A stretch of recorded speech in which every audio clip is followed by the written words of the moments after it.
"You're breaking HOA regulations, sir. I'm calling the cops right now."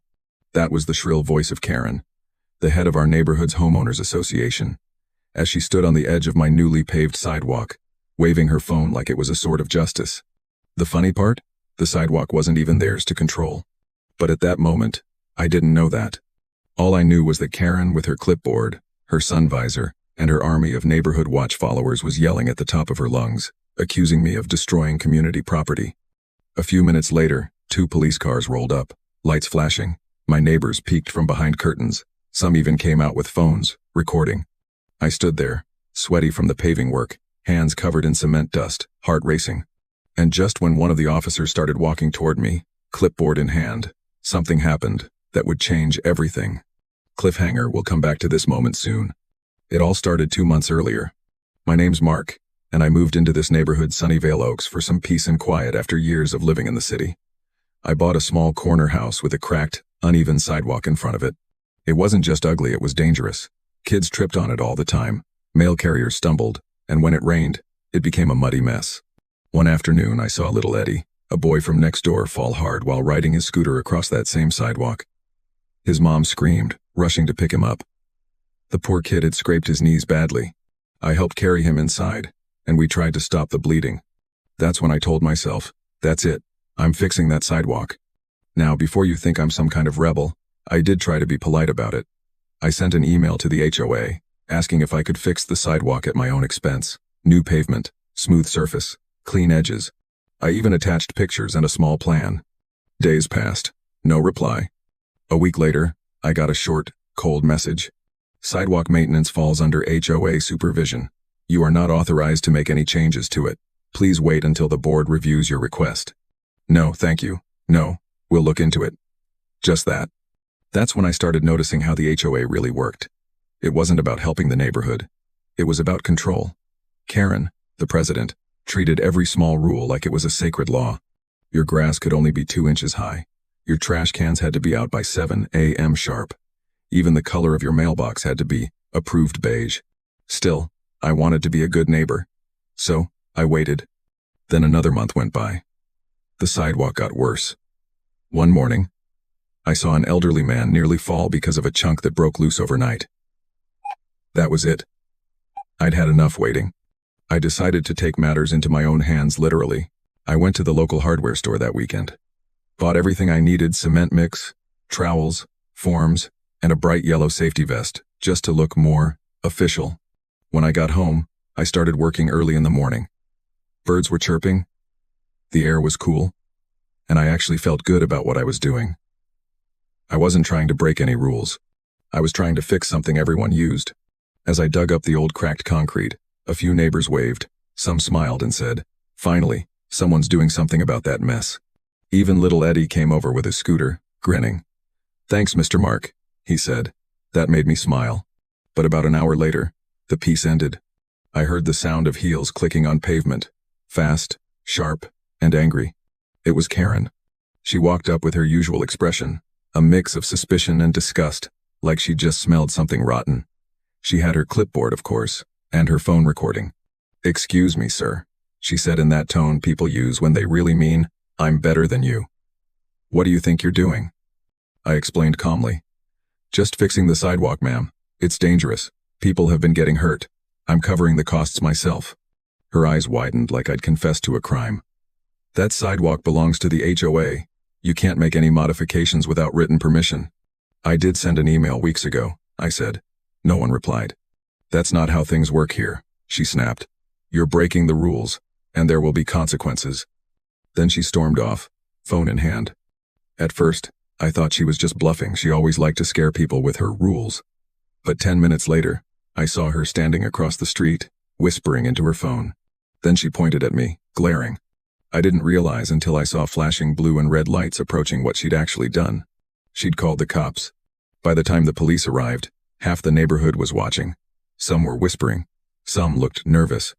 Others, like my next-door neighbor James, looked angry not at me, but at the HOA for always overstepping. "Man, this is ridiculous," James muttered. "They treat this place like a prison." Karen strutted over to the officers like she was the one in charge. "Officers, thank you for coming. This man is illegally altering HOA property. One of the officers, a tall man with kind eyes, turned to me. Sir, can you tell me what's going on? I explained everything, how the sidewalk was broken, how I'd asked for permission, how I was fixing it with my own money to make it safer. I showed him the emails. He nodded slowly. All right. Do you have any paperwork showing ownership of this sidewalk? That's when Karen jumped in. Of course not. It's HOA property. We manage all sidewalks, all communal areas. But before she could finish, the officer said something that made everyone, including Karen, pause. Well, ma'am, he said, flipping through his notes, I just need to confirm that. Because if this sidewalk isn't under the HOA's jurisdiction. He stopped mid-sentence. Then his radio crackled. The other officer, still near the patrol car, was talking to someone over dispatch, someone who had access to public property records. I saw Karen's face shift from smug to uneasy, and that's when the officer turned toward me, looking both surprised and almost amused. Sir, he said slowly, you might want to hear this. Karen folded her arms. What is it? She snapped.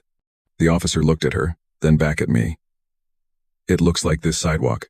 He paused, as everyone leaned closer, including Karen, who looked ready to burst with anger and confusion. Might not actually belong to the HOA. The whole crowd went silent. Karen blinked. That's impossible. We've maintained it for years.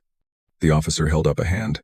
We're verifying ownership records right now, but it seems this might fall under municipal jurisdiction, not the homeowners association.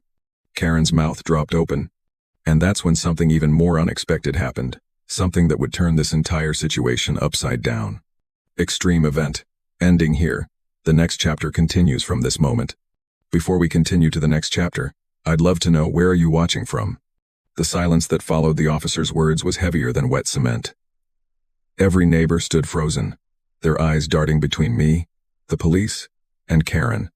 Even the wind seemed to pause, carrying only the faint hum of a lawnmower somewhere in the distance. Karen, however, didn't do silence well. That's absurd, she barked, her voice cracking just slightly. Of course it belongs to the HOA. We've maintained it for decades. The officer raised a brow. Ma'am, maintaining something and owning it aren't always the same thing. Her mouth opened, but no sound came out. You could practically see the gears turning in her head, confusion mixing with fury. Meanwhile, I stood there, still holding my trowel, cement drying on my gloves, trying to process what was happening. I hadn't meant to start a neighborhood war. I just wanted people to stop tripping on broken concrete. The second officer walked back from the car, radio still in hand. We got confirmation from city zoning, he said, flipping through his notes. This particular sidewalk section from the mailbox to the corner stop sign is listed as municipal property, not HOA property. For a split second the crowd gasped. James, my next-door neighbor, let out a low whistle. Well, I'll be damned. Karen's face went bright red. That can't be right, she yelled. Our bylaws state. Ma'am, the officer interrupted gently. City records override HOA bylaws. Karen took a step forward, trembling with frustration. But we've always supervised this area. We even pay for the flowers planted near the curb. The officer nodded politely. Then you've been beautifying city property, ma'am. That one sentence hit her like a wrecking ball. The entire neighborhood started whispering. Some chuckled quietly. Others looked shocked, as if years of HOA control were suddenly up for questioning. I didn't say a word. I just stood there, staring at the freshly paved section I'd been working on, heart still pounding. Then something unexpected happened. The kind-eyed officer turned to me, his tone softening. Sir, you're not in any trouble. In fact, you are within your rights to improve this section of public walkway, as long as it doesn't block accessibility or utilities. Good job keeping it clean and level. He even smiled a little. That simple sentence, you're not in any trouble, felt like a giant weight lifting off my shoulders. Karen, however, was still in full meltdown mode. This is outrageous. You can't just tell him he's right. I'm the HOA president. The officer gave her a sympathetic look. And that's fine, ma'am. But your authority ends where HOA property does. You could almost hear the sound of her pride cracking like the old sidewalk I'd just replaced. She tried to argue, flipping through the pages of her clipboard, pointing at maps, waving documents, anything to prove her point. But each time, the officer calmly explained that municipal zoning had the final word. Finally, she snapped her folder shut, turned on her heel, and stormed off down the street. The only sound was the sharp clack of her heels against the pavement. For a moment, no one moved. Then, slowly, neighbors started clapping. It began with James, a single clap that echoed in the quiet afternoon. Then another neighbor joined in, and another. Soon, half the block was applauding. I stood there in shock, feeling my face heat up. "I told you that sidewalk wasn't theirs." Someone called out from across the street. "Good for you, Mark." Karen, now halfway down the road, spun around. "You're all going to regret this," she shouted, her voice echoing off the houses. "This isn't over." But it kind of felt like it was, at least for the moment. The police gave me a nod and packed up their notepads. "Try to wrap up the paving today, sir," one said. "Make sure you leave room for drainage. Other than that, you're good to go." And just like that, they drove off. I leaned on my shovel, staring at the new smooth stretch of concrete. For the first time in weeks, I felt proud. Not defiant, just peaceful. But that peace didn't last long. Because if there's one thing I've learned about HOA Karens, it's that when they lose control, they don't surrender, they scheme. That evening, after washing off the dust and changing into a clean shirt, I sat on my porch sipping a glass of lemonade. The sky was orange and purple. The neighborhood calm again. For a while, I actually thought maybe, just maybe, things would settle down. Then I saw her. Karen was walking from house to house with that same clipboard. But this time, she wasn't alone. She had Paul, the HOA treasurer, and Linda, the secretary, tagging along. They were knocking on doors, handing out papers. Curiosity got the better of me. I watched from my porch as they spoke to my neighbors. Some looked irritated, some confused. When they reached James's house, I overheard him say, "You're not serious, Karen." "A fine? For what?" She pointed at a paper in her hand. "Violation of community aesthetics," she said sharply. I couldn't hear the rest, but James slammed his door not long after. A few minutes later, Karen strutted up my driveway. She stopped at the edge of my property, careful not to step on the new sidewalk, and glared. "I'll have you know," she said, voice dripping with venom. "The HOA board has unanimously decided to issue you a formal violation. You'll be fined $500 for unauthorized alterations affecting neighborhood uniformity." I blinked at her. "You can't fine me for something that's not HOA property." She smirked. "Watch me." Then she slapped an envelope on my mailbox and walked away. Inside was a printed letter with bold red letters at the top. Notice of violation. Immediate action required. It claimed that my pavement color and texture did not conform with community design standards and demanded payment within 10 business days. I laughed out loud at first, thinking it was a joke. But when I saw the HOA's official letterhead and signatures at the bottom, I realized she was serious. The next day, I got an email from the HOA portal. Failure to pay your fine will result in additional penalties, potential lien actions, or restricted access to community facilities. That's when I stopped laughing. This wasn't over. Not by a long shot. Karen had lost the property battle, but now she was starting a paperwork war. And as much as I wanted to ignore her, I knew I couldn't. Because if she'd gone this far already, she'd go even further. Still, I wasn't the same quiet newcomer I'd been months ago. I'd learned something that day when the officer said the sidewalk wasn't theirs, something powerful. Bullies lose their power when people stop being afraid of them. So I decided to fight back, but not with anger, with patience, with proof. Because sometimes, the best way to beat a Karen is to let her trap herself with her own rules. And that's exactly what I plan to do. The room was so silent you could have heard a pin drop.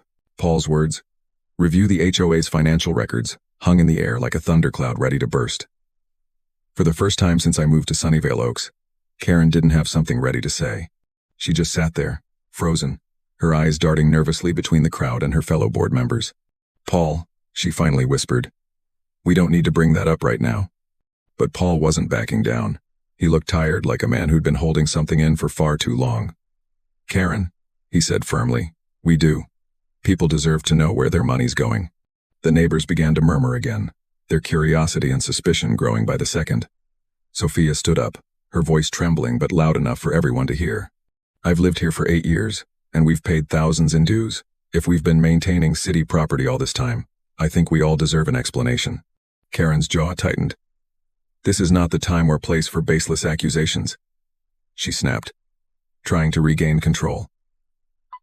We'll schedule a private board session to discuss. No, James interrupted, crossing his arms. We're done with your private meetings. You've kept everything behind closed doors for too long. It's time we all see the books. The crowd agreed loudly.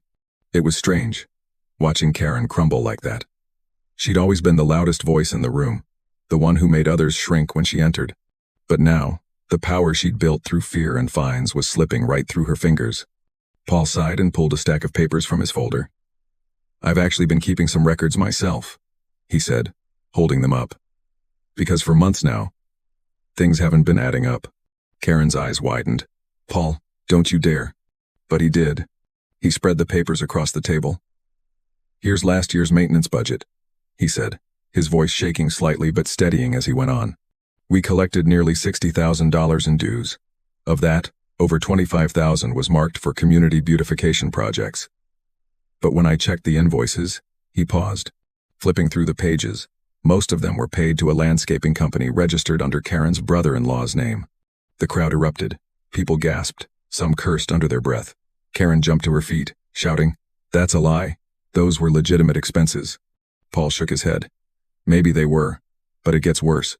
He flipped to another sheet and pointed to a list of transactions. Several payments were made for sidewalk repairs, park benches, and decorative plants, all of which, according to city maps, are on municipal land. Meaning, we've been using HOA funds for property the HOA doesn't even own. I stood there stunned. I'd expected corruption, maybe incompetence. But this was bigger than I thought.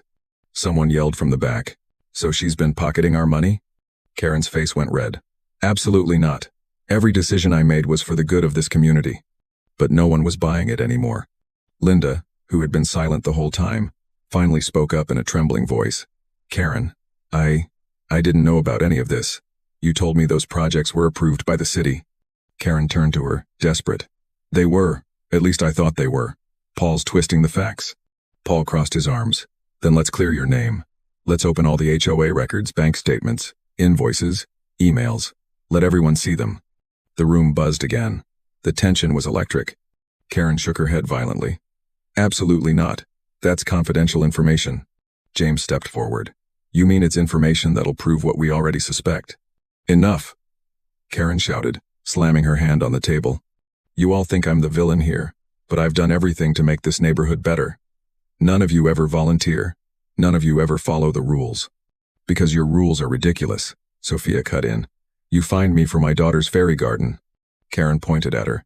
Because it didn't fit community standards. The crowd started booing. A few people stood up and began chanting, Open the records. Open the records.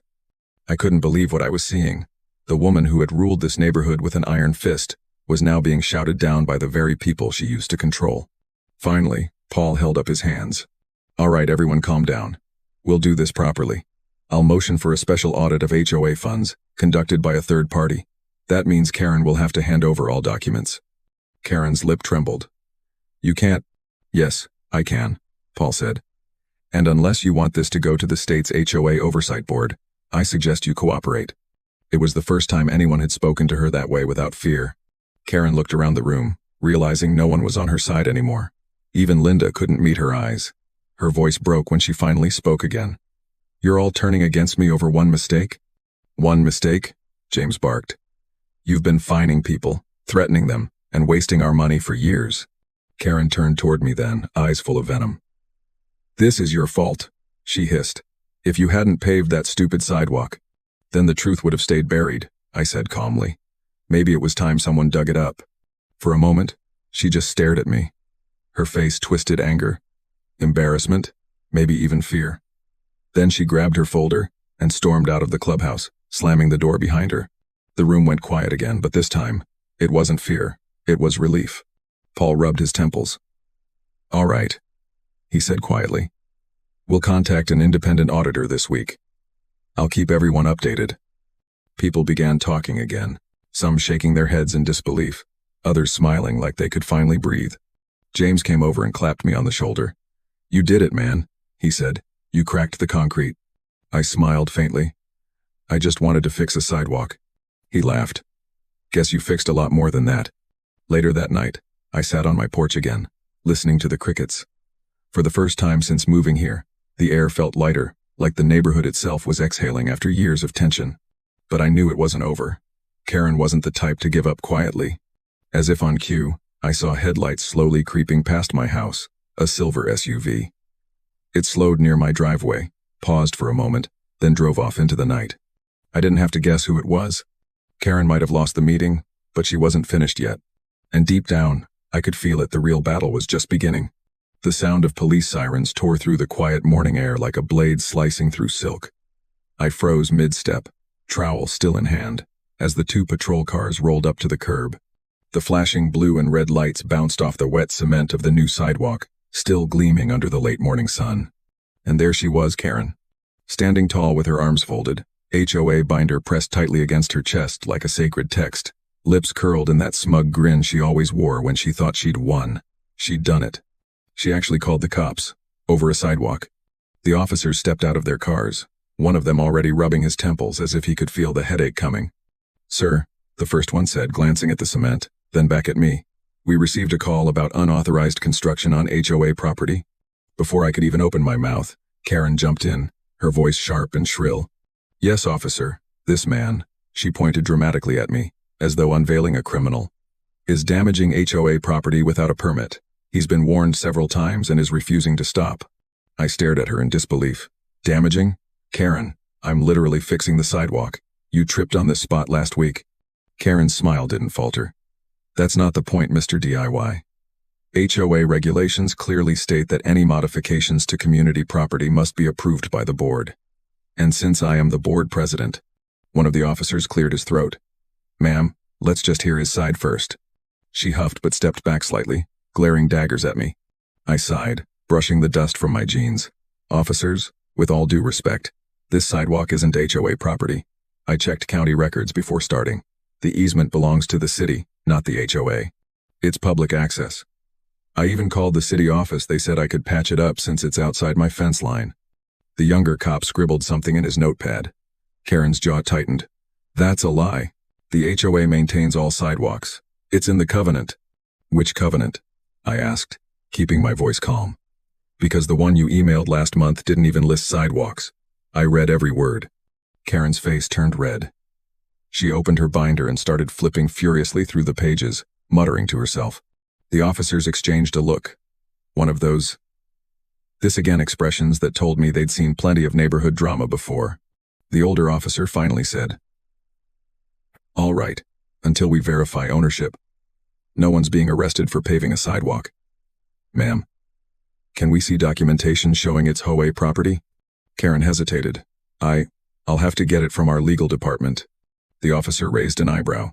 "You have a legal department?" Karen's confidence flickered, and for the first time, I saw her falter. "Well, not exactly, but our bylaws are clear." The younger cop looked down at the sidewalk, then back at her. "Looks like this guy did a decent job, honestly." That comment made Karen's nostrils flare so wide you could have parked a toy car in them. She turned to me, seething. "This isn't over, Daniel. You can't just take over community property because you feel like it. You'll hear from the board." I shrugged. "I look forward to it." The officers nodded politely, realizing this was more a civil dispute than a crime, and soon after, they left. Karen, however, didn't move. She just stood there glaring at me like I'd committed a personal betrayal.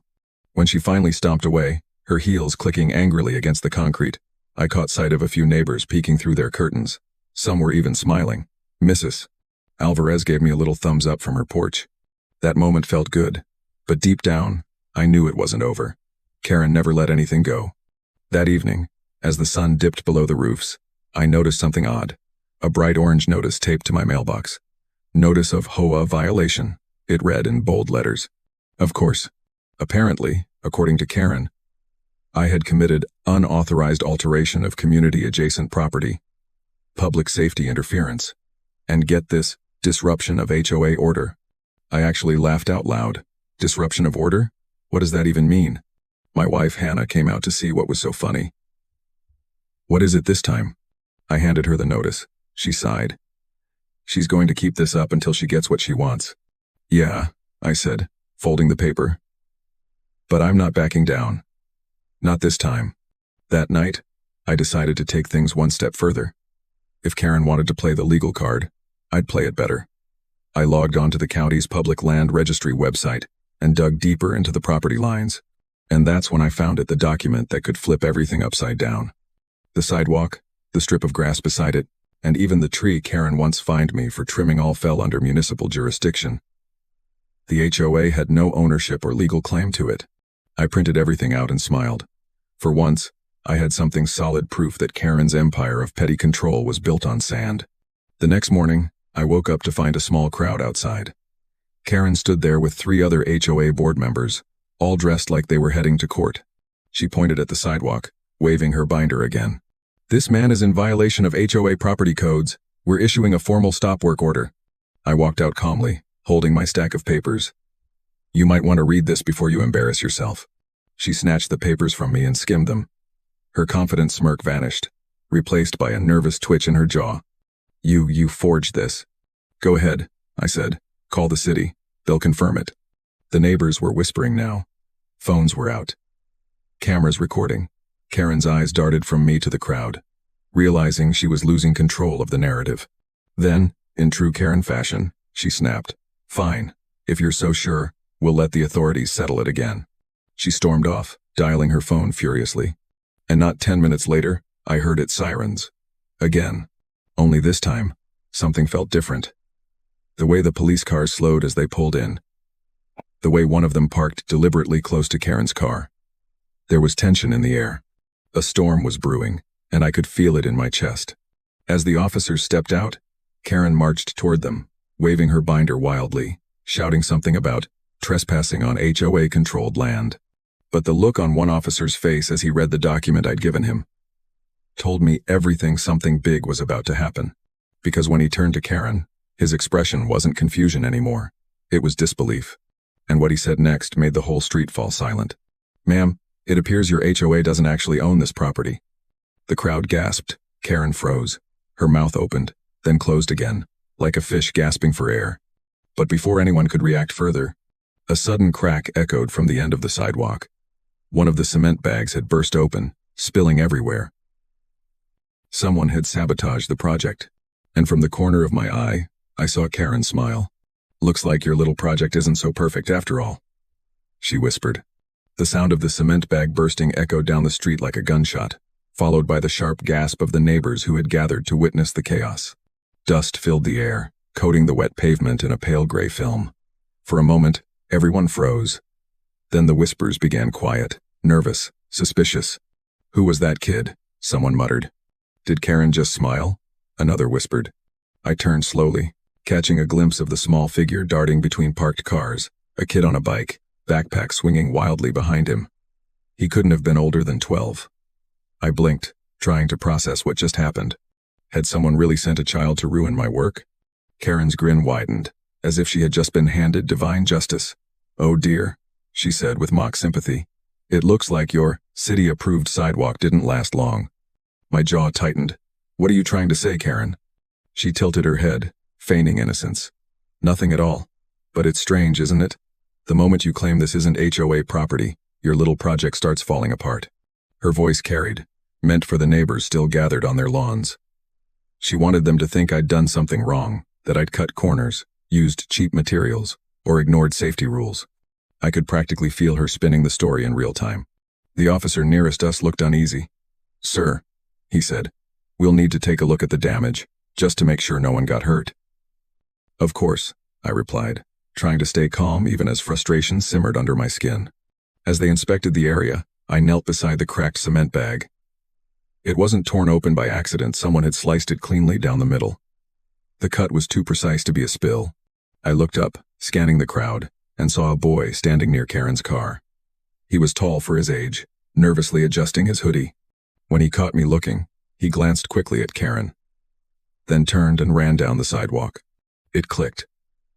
That was her nephew, the same kid I'd seen mowing her lawn a few times. Karen noticed where I was looking and immediately stepped forward.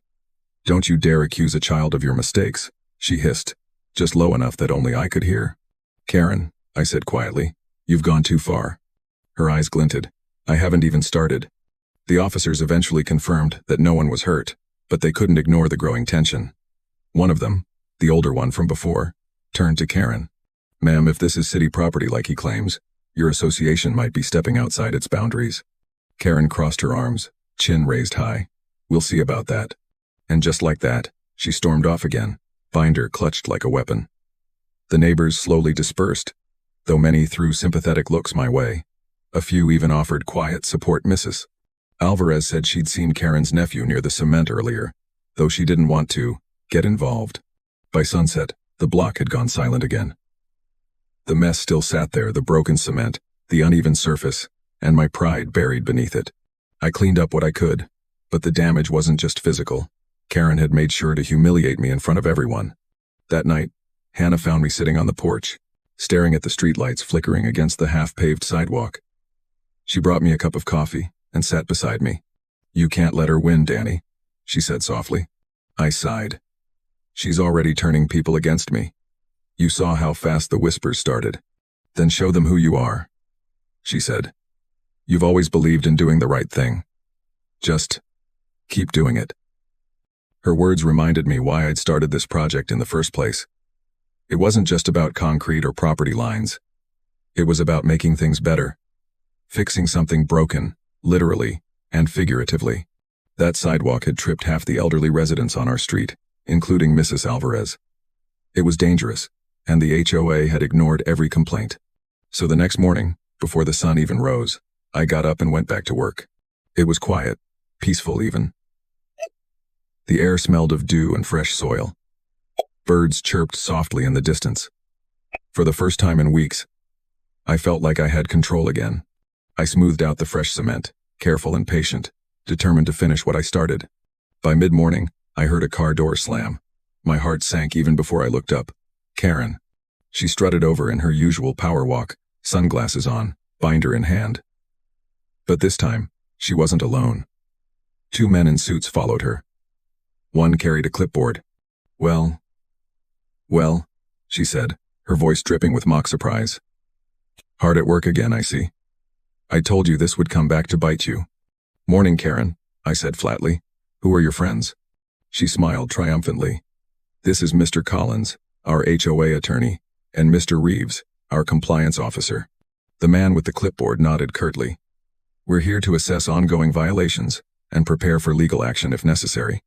I stood up, wiping my hands on a rag. Legal action for fixing a sidewalk? Karen smirked. For defacing HOA property. I held up the same documents from the city, but before I could hand them over, Karen waved her hand dismissively. Oh, please. We've already reviewed those. They're outdated. The HOA has maintained this sidewalk for over 15 years. That makes it de facto under our control. Maintenance doesn't equal ownership, I said, my patience thinning. The lawyer adjusted his glasses. Actually, under certain circumstances. Actually, I interrupted. You might want to check the county's 2023 easement reassignment records. They specifically reaffirmed city ownership of public walkways in this neighborhood. I have the updated copy. Karen's smile froze. Her lawyer's pen paused mid-note. I handed them the paper. The lawyer scanned it, his expression shifting from confidence to confusion. He looked at Karen. Ma'am, this changes things. Karen's nostrils flared. No, there has to be some mistake. But the lawyer didn't respond. He folded the document carefully and slipped it into his folder. We'll review this. They turned to leave, but before Karen followed, she leaned close to me and whispered, You think this is over? I can make your life miserable. I met her eyes, steady and unafraid. You already tried. That afternoon, I finished the sidewalk. The gray surface shone smooth and solid under the sunlight. Perfect. Finally. Neighbors walked by, some even stopping to thank me. Alvarez cried a little, saying, Now I can walk without fear again. For the first time, I felt proud. But just when peace seemed to settle back over the block, my phone buzzed. It was an unknown number. Hello? I answered. A cold, unfamiliar voice replied. Mr. Harris, this is Officer Reynolds from the County Enforcement Division. We've received a complaint from the Greenfield HOA about unauthorized public construction. You're required to appear for a hearing this Friday. My stomach dropped. Karen had escalated it. Again. As I hung up, I looked out at the freshly paved sidewalk, smooth, strong, and finally done, and couldn't help but feel a chill run down my spine. Karen wasn't giving up, and this time, She wasn't playing small. Friday came faster than I expected. The days leading up to it were thick with tension. Every time I stepped outside, I could feel eyes on me, neighbors watching from behind curtains, whispering by mailboxes. Karen had been busy spreading her version of the story. According to her, I'd taken over HOA property, ignored community rules, and threatened the integrity of the neighborhood. But I knew the truth. The sidewalk was city-owned. I had proof. I just had to survive whatever circus she had planned for the hearing. That morning, Hannah handed me a folder with all the paperwork, the easement records, the city's written email approval, even photos showing the sidewalk damage before I repaired it. "Don't lose your temper," she said, her voice steady but worried. "She wants you angry. Stay calm." I nodded, kissed her on the forehead, and walked out. The county building loomed ahead like an old courthouse, beige walls, heavy double doors, and a line of people waiting for hearings of their own. When I walked in, the first person I saw was Karen. Of course. She was dressed in a sharp red blazer, binder tucked under one arm, surrounded by 2 HOA board members, and that same lawyer, Mr. Collins. She looked like she'd been preparing for this her whole life. The moment she saw me, she smiled, that smug plastic smile that didn't reach her eyes. "Well, look who finally decided to show up. Wouldn't miss it," I said. "Good," she said sweetly. "It'll be fun watching you try to explain yourself." The hearing room wasn't large. A long wooden table sat in the center, with the county compliance officer, a gray-haired man named Mr. Sutton, seated at the head. He greeted everyone politely, before motioning for us to take our seats. "Let's keep this civil," he said. "We're here to determine property jurisdiction, not to start a war." Karen chuckled under her breath. "We'll see about that." Mr. Sutton began. "Now, the Greenfield Homeowners Association claims this sidewalk falls under their authority. Mr. Harris, you claim it is public city property. Let's start with the HOA's argument." Karen wasted no time. She stood, holding her binder like a trophy. "Thank you, sir. As the HOA president, it's my duty to maintain community order. For over 15 years, our association has managed this street, including the sidewalks, maintenance, and landscaping. Mr. Harris conducted unauthorized construction without board approval, violating Section 7B of our bylaws." She handed him a few documents and continued. "Not only that, but his work created a public hazard. We have reports of spilled materials, noise disturbance, and damage to common areas." She smiled sweetly as if she hadn't been the one to cause half of that chaos herself. Mr. Sutton nodded thoughtfully and turned to me. "Mr. Harris?" I took a deep breath and stood. "Sir, I appreciate the opportunity to clarify this. Before I started the sidewalk repair, I contacted the City Public Works Department. They confirmed the sidewalk and adjacent grass strip are part of a city easement, not HOA property. The city even emailed me authorization to repair it at my expense. Here's their confirmation." I handed him my folder.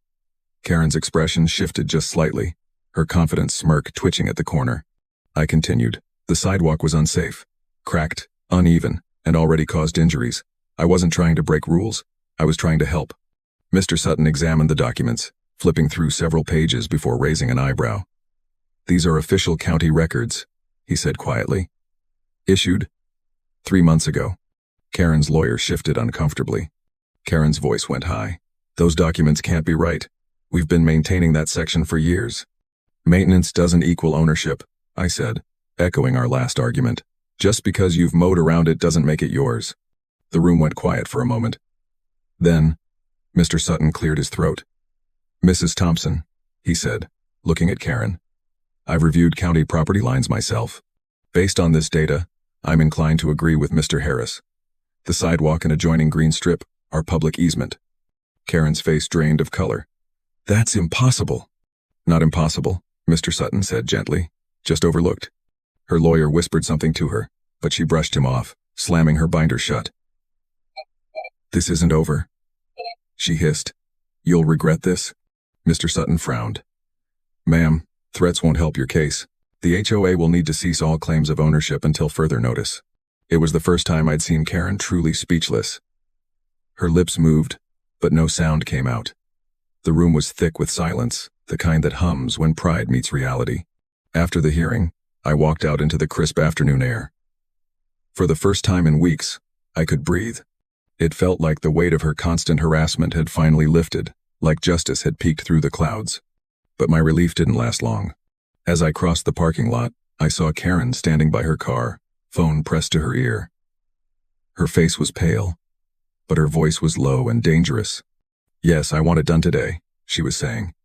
"He thinks he's won, but I'll show him." I slowed down, heart pounding. She noticed me watching and turned her back, whispering faster. I couldn't hear the rest, but I knew that tone. It was the sound of revenge. That evening, Hannah and I decided to go out for dinner, just to celebrate a small victory. When we returned, it was dark. Streetlights buzzed softly, casting long shadows across the pavement. The new sidewalk gleamed faintly under the light. But as soon as we pulled into the driveway, my headlights caught something strange, bright orange, spray paint scrawled across the cement. Words. Big, ugly words. "Illegal work. HOA rejected. Remove this now." Hannah gasped. "Oh my God." My stomach turned. The sidewalk, the one I'd poured days of sweat and time into, was vandalized. I stepped closer and realized the paint wasn't random. It was targeted, intentionally placed to humiliate. A note lay taped to my mailbox, flapping in the wind. I tore it off. It read, "You should have listened. This neighborhood has rules." No signature, but it didn't need one. "Karen," I muttered under my breath. That night, I couldn't sleep. My phone buzzed every few minutes. Messages from neighbors who'd seen the vandalism and were shocked. Some offered support, others, silence. Then, at 2 a.m., my phone rang again. It was Mrs. Alvarez. Her voice trembled. "Daniel, someone's outside." I jolted up. "Outside where?" "Near your driveway," she whispered. "They've been there for a while. I think it's Karen." I rushed to the window and looked out. And there, under the dim streetlight, I saw her, Karen, crouched near the edge of the sidewalk, binder in one hand, something metallic glinting in the other. She wasn't done. Not by a long shot. The sight of Karen crouching near my sidewalk in the dead of night sent a cold shiver crawling down my spine. The streetlight flickered above her, casting a pale glow that made her red blazer look almost crimson, like a warning. Her binder was tucked under her arm again, but in her other hand, I could see something glinting. A screwdriver? No, it was longer. A metal rod, maybe. She was doing something to the edge of the sidewalk. I froze by the window, every instinct screaming to stay quiet, but my heartbeat was pounding too loud in my ears. Beside me, Hannah stirred. "What's going on?" She mumbled sleepily.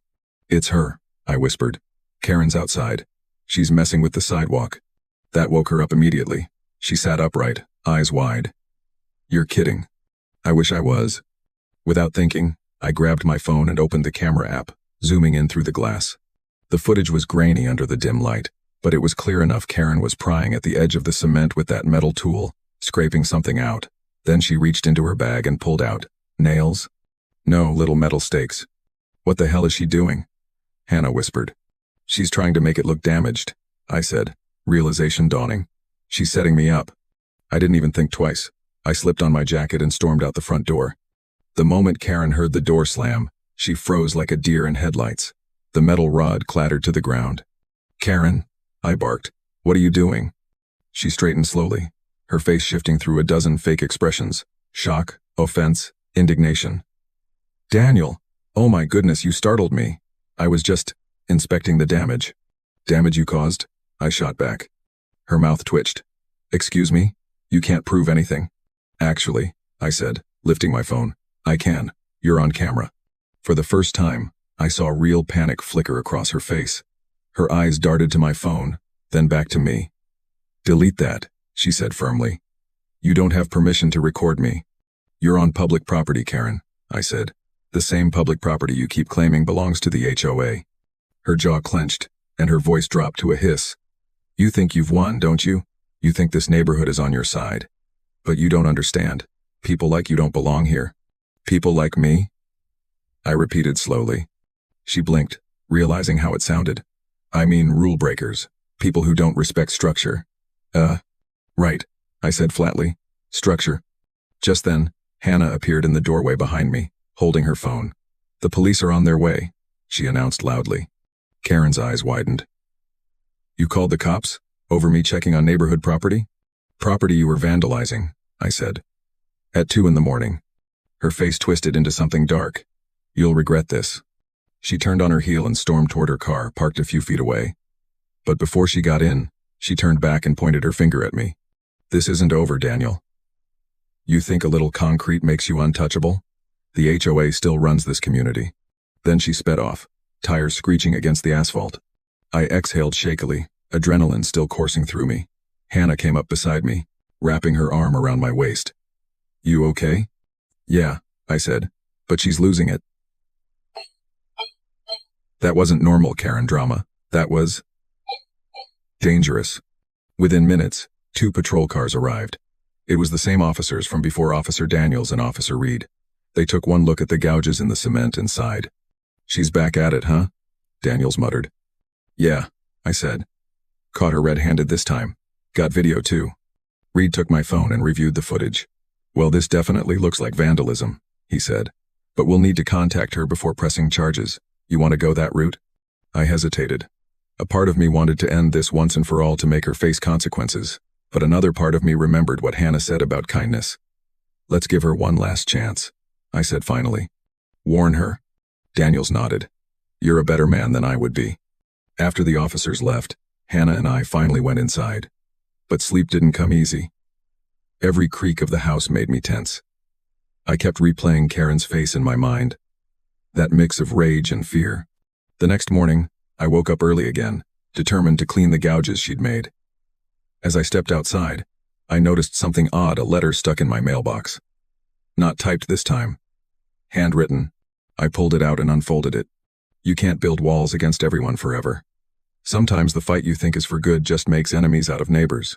No signature. But the handwriting wasn't Karen's. It was shaky, uneven, like someone older had written it. I looked around. No one was outside. Later that day, Mrs. Alvarez came by with a basket of muffins. I saw the police last night, she said quietly. Karen's losing her mind. But I think something else is going on with her. I frowned. What do you mean? She's been getting letters too, Mrs. Alvarez said. From the city. About unpaid HOA taxes. Apparently, she's been using her own money to cover community fines for years. Maybe that's why she's fighting so hard. She's scared. That stopped me cold. Wait, she's personally paying for HOA fines? Mrs. Alvarez nodded. At least, that's what her nephew told my grandson. She's drowning in it. I didn't know what to say. Suddenly, Karen's obsession with control, her binder, her need for order, her temper, all made a strange kind of sense. It wasn't just about power. It was about fear. She was holding everything together because she didn't know what she'd be without it. That night, as I sat on the porch watching the streetlights hum, I thought about what Mrs. Alvarez said. Maybe this wasn't just a feud. Maybe it was a cry for help. I didn't know whether to feel angry or sorry for her. Maybe both. But before I could think too hard, my phone buzzed with a new message, an unknown number again. This one had a picture. My sidewalk, freshly vandalized again.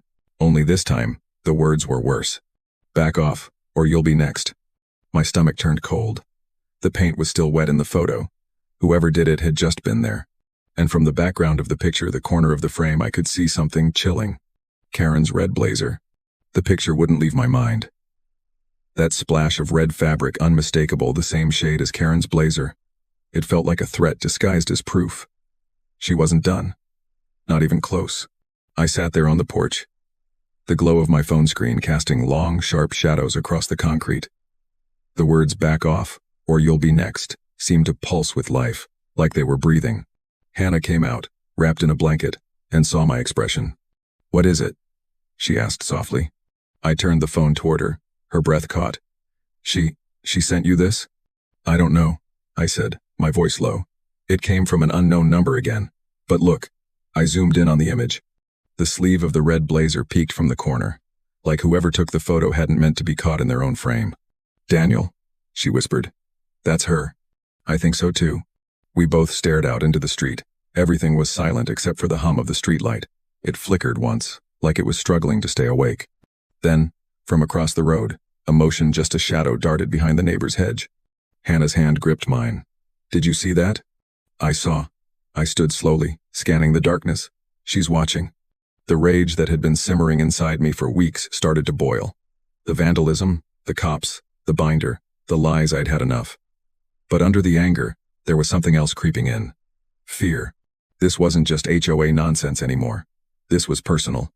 I called Officer Daniels again, my voice tight. "It's Daniel. You need to come back. Someone vandalized the sidewalk again, and I think it's the same person as last night." Within 15 minutes, the flashing red and blue lights painted the neighborhood. Daniel stepped out, his notepad in hand, eyes weary but alert. "Show me," Daniel said. We walked to the sidewalk. The graffiti was still wet, glistening under the beam. He crouched down, examining the strokes. "Spray paint?" he muttered. "Cheap kind, probably from a hardware store." I showed him the text I'd received. He frowned, glancing at the picture. "You're saying this was sent before you found it?" "Maybe 10 minutes before. Then whoever did it was nearby." Hannah pointed toward the hedge. "We saw something move over there." Reed walked that way, sweeping his light. The beam landed on something red caught on a branch, a torn piece of fabric. He bagged it with a gloved hand. "Looks like part of a sleeve," he said. "Could be from her blazer." Daniels nodded. "We'll run it, but you know the drill. Circumstantial without footage." I felt frustration rise. "You mean she can keep doing this and get away with it?" "Not if she's the one sending threats," he said. "That crosses into harassment. If we can prove this message came from her number, it's a felony." They took my phone for evidence, assuring me they'd trace the message source. As they left, Hannah sighed. "Do you think she'll stop now?" I shook my head. "No. People like Karen don't stop when they're cornered. They double down." The next morning, I found out just how right I was. When I went outside to check the mail, I noticed something odd. My mailbox, the one she'd called the cops over in the first place, was slightly tilted. Not damaged, but moved. It looked like someone had tried to loosen it. I crouched and saw fresh scuff marks around the base, and the soil was disturbed. Then I noticed the faint imprint of shoe soles, small, narrow, probably a woman's size. That afternoon, the HOA called an emergency meeting. I didn't plan on going until Mrs. Alvarez knocked on my door. "You should come," she said. "Karen's making accusations." When I arrived, the community center buzzed with tension. Karen stood at the front, binder clutched tight, face pale, but defiant. "There he is," she snapped when she saw me. "The man who's been terrorizing this neighborhood." The room erupted in murmurs.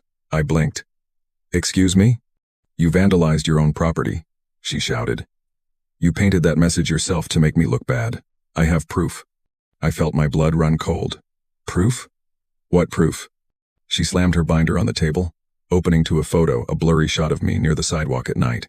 It was clearly from my security camera, but the timestamp was cropped out. "That's you," she said. "You can see the spray can in your hand." I leaned closer. It wasn't a spray can, it was my phone. The reflection from the flashlight made it look metallic. "That's not what it looks like," I said. "That's the night I caught you out there." She laughed, but it was brittle.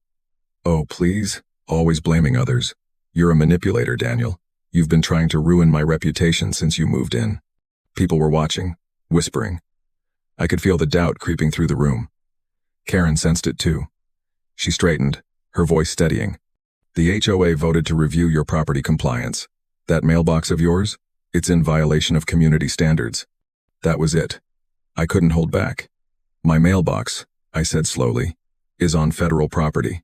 You don't have jurisdiction over it. Not the HOA. Not you." The room went silent. Karen's face twitched, the confidence cracking.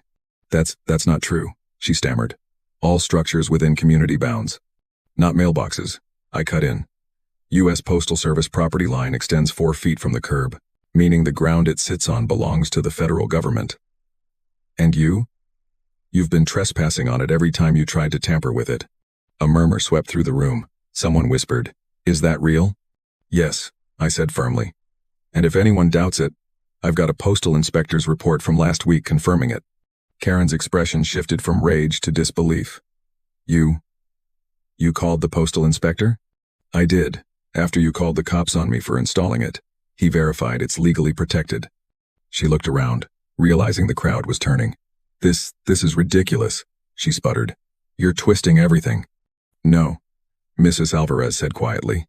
"He's just done his homework." Karen's face went red, her hands trembling on the binder. "You'll regret this," she whispered, voice cracking. You don't know what you've started. And then she stormed out, slamming the door behind her so hard the frame rattled. The silence that followed was heavy. The HOA chair cleared his throat awkwardly. Meeting adjourned, he muttered. As people filed out, Mrs. Alvarez touched my arm. You did the right thing, she said softly. But be careful. She's unraveling. That night, I sat by the window again, watching the street. Every sound made me tense. The air felt thicker, charged. Somewhere in the distance, a car engine idled, then faded away. I thought about Karen's last words. You don't know what you've started. And deep down, I had a feeling she wasn't bluffing. Because as the clock struck midnight, my phone buzzed again, this time with a live video link. I tapped it. The screen showed my front yard. The camera panned slowly, and there, standing by the mailbox, was Karen, holding a gas can. The sight froze me. Karen, standing there in the pale glow of the streetlight, her red blazer fluttering like a flag of madness. The gas can hung loosely from her hand, but her eyes even through the shaky video feed looked wild, unhinged. For a moment, I couldn't move. My brain refused to believe what I was seeing. Then the feed jolted as she bent down near the mailbox. My heart jumped. Hannah, I yelled, sprinting to the door. Call 911 now. She stumbled out of the bedroom, still half asleep. What's happening? She's outside. Karen's outside with gasoline. The panic in my voice snapped her awake. She grabbed her phone, dialing frantically as I tore open the front door. The cold air hit me hard, carrying the sharp, bitter scent of gasoline. My flashlight beam cut through the dark, and there she was. Karen, I shouted. She froze mid-pour, the gas can still tipped toward the base of the mailbox. Her face turned slowly toward me, a strange smile twisting her lips. You think you can humiliate me, Daniel? She hissed. You think you can take everything from me? Put that down, I said, stepping forward cautiously. You don't want to do this. I warned you, she whispered. You should have just listened. Then she struck a match. For one horrifying second, the tiny flame flickered between her fingers, trembling in the wind. I lunged forward. Karen, stop. She threw it. The gasoline ignited with a whoosh, flames roaring up in a blinding flash. I dove to the side, feeling the heat lick my skin. The mailbox was engulfed, the fire crackling and spitting embers into the night. Karen, what have you done? I shouted. But she didn't run. She just stood there, staring at the fire like it was some kind of justice. Then, from down the street, sirens wailed, faint at first, but growing louder. Her smile faltered. No, she breathed. No, no, no. I got to my feet, blocking her path as she tried to back away. You're not going anywhere. When the police cars screeched up, lights flashing across the flames, she dropped the empty can and held her hands up, trembling. It wasn't supposed to go this far, she whispered, her voice breaking. He ruined everything. Officer Daniels was the first to approach. He glanced at me, then at her, and sighed heavily.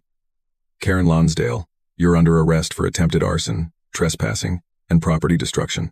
She didn't fight. She didn't even look at him. She just stared at the burning mailbox, eyes glazed, as if the flames were the last thing tethering her to reality. They cuffed her and led her away, the red of her blazer flickering in the light like a dying ember. The fire crew arrived soon after, dousing the flames with foam. The mailbox was a melted ruin, blackened and twisted. My front yard reeked of smoke. Hannah stood behind me, tears welling in her eyes. Is it over? She whispered. I looked at the destroyed mailbox. I don't know, I said softly. But I think it's finally breaking. The following morning, the neighborhood buzzed like a shaken beehive. News had spread fast. People whispered at their driveways, staring at the scorch marks in disbelief. The HOA board met again that afternoon, this time without Karen. Mrs. Alvarez came to my house before the meeting. She looked tired but relieved. They want you to come, she said, to clear everything up. Inside the community center, every seat was filled. For once, the tension wasn't against me. It was against her. The chairman spoke first. After reviewing the evidence provided by the police, including surveillance footage and the report from the postal inspector, we, the HOA board, officially recognize that the sidewalk and mailbox area are not under HOA jurisdiction. The crowd murmured in surprise. I could almost feel the collective realization ripple through them. He continued, additionally, due to Mrs. Lonsdale's actions, She has been permanently removed from the board and suspended from all HOA activities, pending further legal proceedings. I exhaled slowly. The weight I'd carried for weeks began to lift. Mrs. Alvarez stood, her voice firm but kind. Daniel tried to make this community better. He paved a cracked sidewalk that our children tripped on. And for that, he was bullied, threatened, and nearly harmed. Let's not forget what this is supposed to be about: neighbors, not enemies. For the first time, I saw nods around the room. People who'd once glared at me now looked ashamed, or at least thoughtful. After the meeting, Daniel stopped by. "We traced the messages," he said. "They were sent from her phone. She'd been hiding it under a fake number app." I nodded, unsurprised. "What happens to her now?" "She's getting psychiatric evaluation," he replied. "Her lawyer says she's been under a lot of stress, personal, financial, even family issues. But she'll face charges. You might need to testify." "I will," I said. "But I don't hate her. I just want her to get help." He gave me a small smile. "That's rare. Most folks would want revenge." I looked at the blackened mailbox post. Revenge doesn't rebuild anything. A few weeks passed. The Postal Service replaced my mailbox, newer, sturdier, gleaming in the sun. The sidewalk, though scarred, stood strong. One afternoon, a letter arrived with no return address. Inside was a single piece of paper, handwritten. "Daniel, I'm sorry. I don't know what came over me. I lost myself. You didn't deserve any of it. I hope you can forgive me one day. Karen." I read it twice. There was no anger left, only sadness. Somewhere beneath the arrogance and rage, there had been a lonely person desperate to control something, anything, as her life spun out of control. That night, I placed the letter in my drawer and stood by the window, watching the newly paved sidewalk glow under the streetlight. Children rode bikes across it. Neighbors waved again when they saw me. The air felt lighter. But what stayed with me most wasn't the fire, the shouting, or the chaos. It was the lesson hidden under all the noise. Kindness doesn't always mean staying quiet. Sometimes, it means standing up, not to win, but to show others there's a better way to live. And as the moon rose over the peaceful street, I whispered to myself, "Let's keep it that way." Where are you watching from tonight?